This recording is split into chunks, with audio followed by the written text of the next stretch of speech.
See surprise.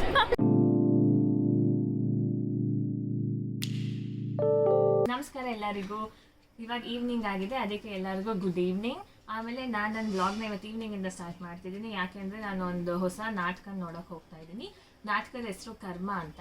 Solitude theatre ಅವರು ಈ ನಾಟಕನ present ಮಾಡ್ತಿದ್ದಾರೆ. And one of my friend ಅದ್ರಲ್ಲಿ ಮಾಡ್ತಾ ಇದ್ದಾರೆ. ಅವರಂತೂ ಕರಿತಾನೆ ಇದ್ರು, ಅದಕ್ಕೋಸ್ಕರ ಇವತ್ತು ಹೋಗಿ ನೋಡೋಣ ಅಂತ ಟೈಮ್ ಮಾಡ್ಕೊಂಡು ಹೋಗ್ತಾ ಇದ್ದೀನಿ. ಪ್ಲೇ ಹೆಂಗಿರುತ್ತೆ ಅಂತೆಲ್ಲ ನಾನು ನಿಮಗೆ ಹೇಳ್ತೀನಿ. ಆ್ಯಂಡ್ ನನ್ನ ಫ್ರೆಂಡ್ಸ್ ಸಿಕ್ಕಿದ್ರೆ ಮಾತಾಡಿಸ್ತೀನಿ ಕೂಡ. ಆ್ಯಂಡ್ ಪ್ಲೇನ ನಾನು ಹಾಕೋಕ್ಕಾಗಲ್ಲ, ಬಿಕಾಸ್ ನಾಟಕನ ಆ ಥರ ಎಲ್ಲ ಹಾಕೋಂಗಿಲ್ಲ. ಏನಾರ ಗ್ಲಿಂಪ್ಸ್ ಸಿಕ್ಕಿದ್ರೆ ನಾನು ನಿಮಗೆ ಒಂದು ಫೋಟೋ ಅಥವಾ ವಿಡಿಯೋ ಹಾಕ್ತೀನಿ. ಸದ್ಯಕ್ಕೆ ನಾನು ಹೋಗ್ತಾ ಇರೋದು ಬನಶಂಕರಿಲಿರೋ ರಂಗಶಂಕರಾಗೆ. ಅದ್ರಲ್ಲಿ ನಾನು ಇವತ್ತವರೆಗೂ ಆಡಿಯನ್ಸ್ ಆಗಿ ಹೋಗಿ ಕೂತ್ಕೊಂಡು ನೋಡಿಲ್ಲ. ಪ್ಲೇಯಲ್ಲಿ ಇದ್ದಾಗ ನಾನು ಅದ್ರಲ್ಲಿ ಮಾಡಿದ್ದೀನಿ. ಸೊ ಇವತ್ತು ಆಡಿಯನ್ಸ್ ಆಗಿ ರಂಗಶಂಕರದಲ್ಲಿ ಹೇಗಿರುತ್ತೆ ಎಕ್ಸ್ಪೀರಿಯನ್ಸ್ ಅಂತ ನೋಡೋಣ. ಸೊ ಪ್ಲೇ ಇರೋದು 7:15. ನಾನಿವಾಗ ಮನೆ ಬಿಡ್ತಾ ಇದ್ದೀನಿ 6 o'clock. 6 ಗಂಟೆಗೆ ಬಿಡಬೇಕು ಒಂದು ಪ್ಲೇ ನೋಡಬೇಕು ಅಂದರೆ. ಸರಿ, ಬನ್ನಿ ಹೋಗೋಣ.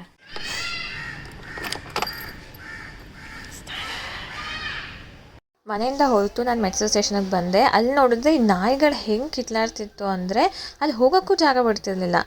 ಎಂಥ ಭಯ ಕೊಡುತ್ತೆ. ಅದಾದಮೇಲೆ ನಾನು ಮೆಟ್ರೋ ಹತ್ಕೊಂಡು ಬನಶಂಕರಿ ಸ್ಟಾಪ್ಗೆ ಹೋದೆ. ಇಲ್ಲಿ ನೋಡಿ, ಇದು ಫೋಟೋ ತೊಗೊಳಕ್ಕೆ ಅಂತಲೇ ಪ್ಲೇಸ್ ಮಾಡಿದ್ದಾರೆ ಅನಿಸುತ್ತೆ. ಆಮೇಲಂತೂ ತುಂಬ ಕ್ರೌಡ್ ಇತ್ತು, ತುಂಬ ಟ್ರಾಫಿಕ್ ಇತ್ತು. ಎಷ್ಟೊತ್ತಾದರೂ ಆಟೋ ಸಿಕ್ಕಿಲ್ಲ. ಹಂಗೂ ಹಿಂಗೂ ಮಾಡಿ ಬುಕ್ ಮಾಡಿಕೊಂಡು ಆಮೇಲೆ ನಾನು ರಂಗಶಂಕರ ತಲುಪಿದೆ.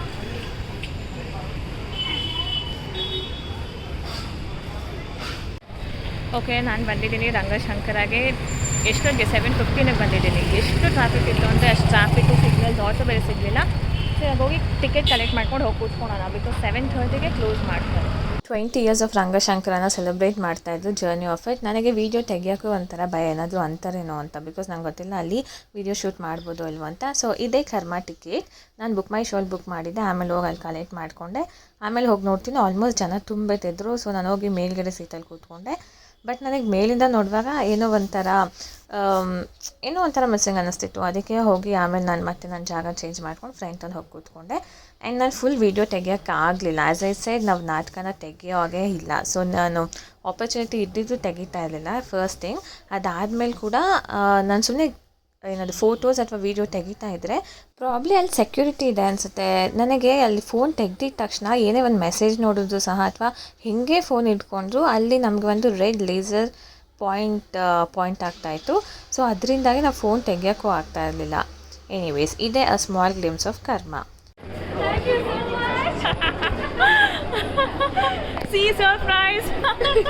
ಆ್ಯಕ್ಚುಲಿ ನಾನು ಹೇಳೇ ಇರಲಿಲ್ಲ ನಾನು ಹೋಗ್ತೀನಿ ಅಂತ. ಸೊ ಅಲ್ಲಿ ಹೋದ್ಮೇಲೆ ನಾನು ಸರ್ಪ್ರೈಸ್ ಕೊಟ್ಟೆ.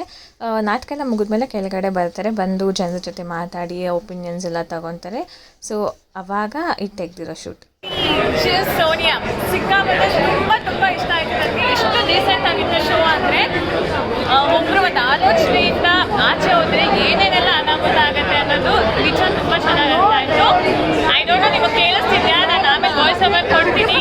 ಬಟ್ ಸೋನಿಯಾ, ಹಾಯ್ ಎಲ್ರಿಗೂ. ನೀವು ಮುಂದಿನ ಶೋಗೆ ಬನ್ನಿ, ಎಲ್ಲ ಕನ್ನಡ ನಾಟಕಗಳನ್ನು ಸಪೋರ್ಟ್ ಮಾಡಿ. Thank you. ನನಗೆ ಹೇಳ್ತೀನಿ ನಾನು ನೆಕ್ಸ್ಟ್ ಇನ್ನು ಐಡಿಯಾ ಇಲ್ಲ. Next thank you.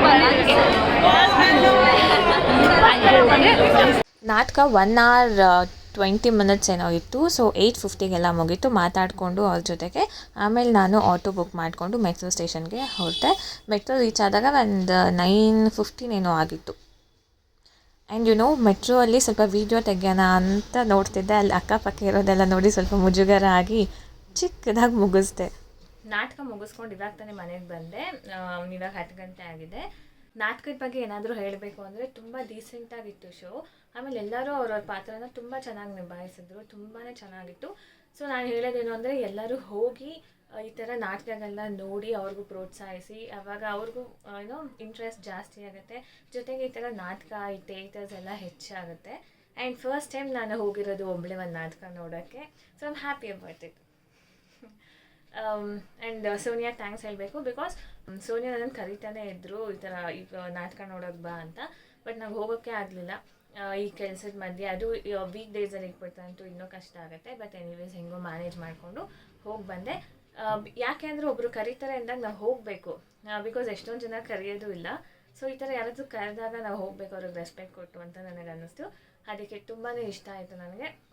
ನೀವು ಹೋಗಿ ನೋಡಿ ನೆಕ್ಸ್ಟ್ ಟೈಮ್. ಇವತ್ತು ನಾನು ನೋಡಿದ ನಾಟಕ ಬಂದು ಕರ್ಮ ಅಂತ, ಕನ್ನಡ ಪ್ಲೇ ಅದು. ನೀವು ನೆಕ್ಸ್ಟ್ ಟೈಮ್ ನೋಡಬೇಕು ಅಂದರೆ ಪ್ರಾಬಬ್ಲಿ ನೆಕ್ಸ್ಟ್ ಮಂತ್ ಇರುತ್ತೆ. ಸೊ ನೀವು ಸಾಲಿಟ್ಯೂಡ್ ಥಿಯೇಟರ್ನ ಫಾಲೋ ಮಾಡಿದ್ರೆ ನಿಮಗೆ ಅಲ್ಲಿ ಅಪ್ಡೇಟ್ಸ್ ಇರುತ್ತೆ. ಓಕೆನಾ? ಅಷ್ಟೇ. ಇಲ್ಲಿಗೆ ನನ್ನ ಈವ್ನಿಂಗ್ ವ್ಲಾಗ್ನ ಕಂಪ್ಲೀಟ್ ಮಾಡ್ತಾ ಇದ್ದೀನಿ. Thank you for watching. Good night, sweet dreams, bye.